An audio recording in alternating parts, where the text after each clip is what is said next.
اللہ کے بندو،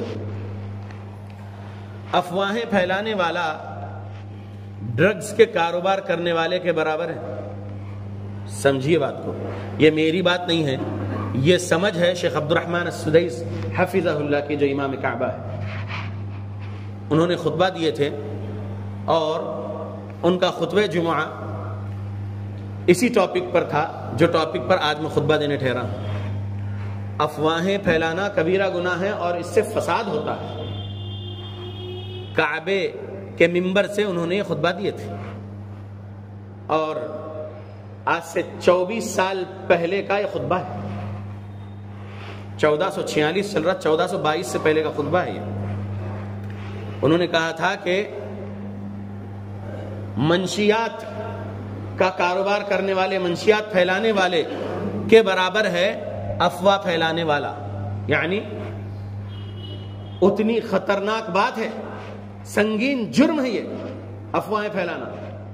ڈرگز کا کاروبار کرنے والے کتنا خراب کر رہے ہیں معاشرے کو، نقصان میں ڈال رہے ہیں.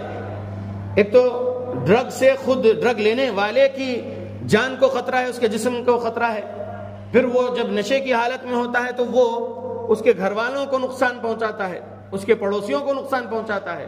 جہاں جہاں جاتا ہے لوگوں کو نقصان پہنچانے کی اس کی حرکتیں رہتی ہیں.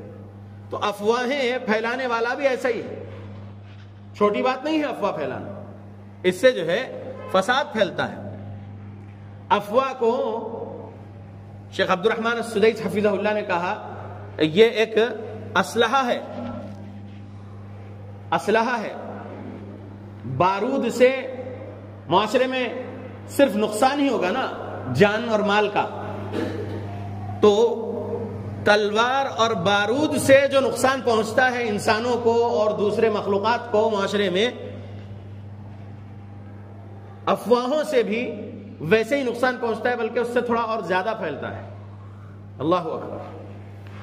زبان تلوار سے بھی زیادہ تیز کام کرتی ہے کبھی، لہذا زبان کی حفاظت ضروری ہے.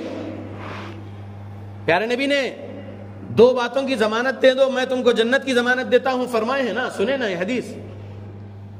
جبڑوں کے بیچ کی زبان کی حفاظت کی ضمانت دے دو اور شرمگاہ کی حفاظت کی ضمانت دے دو، جنت کی ضمانت پیارے نبی نے دی ہے نا.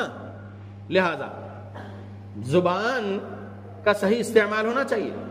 اگر زبان کا صحیح استعمال نہیں ہوگا تو فساد پھیلاتی ہے یہ زبان، فساد پھیلاتی ہے زبان.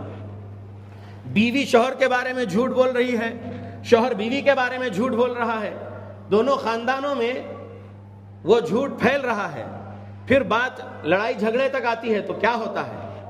زندگی میں فساد ہوا نا 2 خاندان میں. پھر اولاد پر بھی اثر ہوتا ہے اس کا، پھر ان کی زندگی میں امن رہتا ہے؟